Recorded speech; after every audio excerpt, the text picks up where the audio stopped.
Hi dears, ഇന്നത്തെ ദിവസത്തിൻ്റെ പ്രത്യേകത അറിയാമല്ലോ. നമ്മളെല്ലാവരും SSLC പരീക്ഷയൊക്കെ എഴുതി വിജയിച്ചും പരാജയപ്പെട്ടുമൊക്കെ ഇരിക്കുന്നവരാണ്. ഇന്ന് മാർച്ച് 3 SSLC പരീക്ഷ എഴുതാൻ ഒരുപാട് കുഞ്ഞുങ്ങൾ ഇങ്ങനെ സ്കൂളിലെത്തിക്കൊണ്ടിരിക്കുന്നു. പരീക്ഷ എഴുതി കഴിഞ്ഞു. ഈ വീഡിയോ എടുക്കുന്ന സമയത്ത് പരീക്ഷ എഴുതി കഴിഞ്ഞു.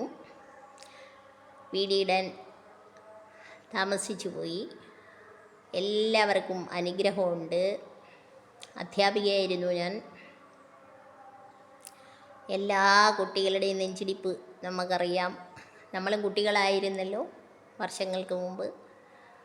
എക്സാമിൻ്റെ ബെല്ല് ഡിങ്ങെന്നടിക്കുമ്പോൾ 21 മെഗാഹെർട്സ് നെഞ്ചിനകത്തൊരു ഇടി ഉണ്ടാവും. ഇന്ന് സ്കൂൾ ബെല്ല് അടിക്കുമ്പോൾ എൻ്റെ നെഞ്ചിടിപ്പ് കടകടകടകടാന്ന് ഇടിക്കും. ടൈമിന് ഓടി പോകണ്ടേ. ഞാൻ എപ്പോഴും ലേറ്റ് ആവുമായിരുന്നു ക്ലാസ്സിൽ ചെല്ലുമ്പോൾ. കാരണം ട്യൂഷൻ കഴിഞ്ഞിട്ട് ഓടി വീട്ടിൽ ചെന്നിട്ട് എന്തെങ്കിലും ബ്രേക്ക്ഫാസ്റ്റ് കഴിച്ചിട്ട് വേണം തിരിച്ച് ഓടി സ്കൂളിലോട്ട് വരാൻ, മോർണിംഗ് ടൈം. അപ്പോൾ എന്ന് സ്കൂളിലെ ക്ലാസ് ടീച്ചറിൻ്റെ ഇന്ന് എന്നും വഴക്ക് കേൾക്കുമായിരുന്നു. പിന്നെ പഠിക്കാൻ ഭയങ്കര ആഗ്രഹമുള്ളത് കൊണ്ട് വഴക്കൊന്നും കേട്ടാൽ നമ്മൾ ഡൗൺ ആവത്തില്ലായിരുന്നു. അപ്പോൾ അതുപോലെ എൻ്റെ കുടുംബത്തുണ്ടൊരു കുട്ടി, കുഞ്ഞുകുട്ടിയായിരുന്നു. ഇപ്പോൾ വലുതായിട്ട് SSLC പരീക്ഷ എഴുതിയിട്ട് വീട്ടിൽ വന്നിട്ടുണ്ട്. എറണാകുളം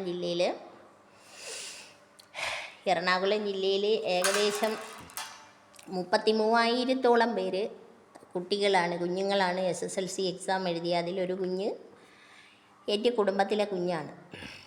അങ്ങനെ ഓരോ കുഞ്ഞുങ്ങൾക്കും ഇനി വരുന്ന എക്സാമിനും എല്ലാ എക്സാമും അവരുടെ ജീവിതത്തിലെ എല്ലാ പരീക്ഷകളെന്ന് പറയുമ്പോൾ നമ്മൾ ഡിഗ്രികളും അതൊന്നും മാത്രമല്ലല്ലോ. ജീവിതം മൊത്തം പരീക്ഷകളാണ്. ആ പരീക്ഷകളിലെല്ലാം വിജയിക്കട്ടെ എന്ന് അനുഗ്രഹിക്കുന്നു, ആശംസിക്കുന്നു. പിന്നീട് ഞാൻ BEd കഴിഞ്ഞിട്ട് എൻ്റെ BEd ടൈമിൽ എനിക്ക് ടീച്ചിങ് പ്രാക്ടീസിന് നമ്മളെ ഏഷ്യയിൽ തന്നെ ഏറ്റവും വലിയ ഗേൾസ് ഹൈസ്കൂളായ കോട്ടൺ ഹിൽ ഗേൾസ് ഹൈസ്കൂളിലായിരുന്നു എൻ്റെ ടീച്ചിങ് പ്രാക്ടീസ്. ഞാനതിൽ അഭിമാനിക്കുന്നു. പിന്നീട് ഞാൻ അധ്യാപക പദവി ഒക്കെ രാജിവെച്ച് കളഞ്ഞിട്ട് പിന്നീട് വേറെ എനിക്കിഷ്ടപ്പെട്ട പ്രൊഫഷനിലോട്ട് പോയി. ഓക്കെ, എങ്കിലും എനിക്ക് എന്ന് അധ്യാപകരോട് ഭയങ്കര ബഹുമാനമാണ്. നമ്മളെ പുതിയ തലമുറയെ വാർത്തെടുക്കുന്നതിൽ അവർക്ക് വലിയ പങ്കുണ്ട്. നല്ല അധ്യാപകരുണ്ട്. നല്ല അധ്യാപകർ നല്ല വിദ്യാർത്ഥികളെ, സമൂഹത്തിന് ഉതകുന്ന രീതിയിലുള്ള വിദ്യാർത്ഥികളെ, പ്രയോജനപ്രദം ആകുന്ന രീതിയിലുള്ള കുഞ്ഞുങ്ങളെ വാർത്തെടുക്കാൻ അവർ പരിശ്രമിച്ചു കൊണ്ടേയിരിക്കും. അങ്ങനെയുള്ള എല്ലാ അധ്യാപകർക്കും എൻ്റെ കൺഗ്രാജുലേഷൻസ്, അഭിനന്ദനങ്ങൾ. ഏറ്റവും നല്ല പ്രൊഫഷൻ എന്ന് ഞാൻ ചിന്തിക്കുന്നത് അധ്യാപകനാവുക എന്നുള്ളതാണ്. ടീച്ചർ, അത് മറക്കത്തില്ല ആരും. എതിലേ പോയാലും ടീച്ചർ എന്നൊരു വിളി അവർക്ക് പിന്നിൽ ഉണ്ടാകും. ലോകത്തിൻ്റെ ഏത് നെറുകയിൽ ചെന്നാലും ആ കുട്ടികൾ ഒരു നല്ല അധ്യാപികയോ മറക്കത്തില്ല. അപ്പോൾ ഞാൻ കൂടുതലൊന്നും പറയുന്നില്ല, ഇതൊക്കെ എല്ലാവർക്കും അറിയാവുന്നതാണ്. എൻ്റെ കുടുംബത്തിലെ ആദ്യത്തെ SSLC കുഞ്ഞാണത്. SSLC എക്സാമൊക്കെ എഴുതിയിട്ട് വന്നിട്ടുണ്ട്. എന്താണെന്നൊന്നും ചോദിച്ചിട്ടില്ല. ഏകദേശം 4,27,000-ഓളം വിദ്യാർത്ഥികൾ എക്സാം എഴുതുന്നുണ്ട്. 4,27,000. അപ്പോൾ എല്ലാവർക്കും ജീവിതത്തിലെ എല്ലാ പരീക്ഷകളിലും എല്ലാ ഭാവുകങ്ങളും ഒന്നുകൂടെ നേരുന്നു, പ്രാർത്ഥിക്കുന്നു. എൻ്റെ പ്രാർത്ഥന എപ്പോഴും കാണും എല്ലാ കുട്ടികളോടും. പിന്നെ +2 പരീക്ഷ ഉച്ച കഴിഞ്ഞ് തുടങ്ങുന്നുണ്ട്.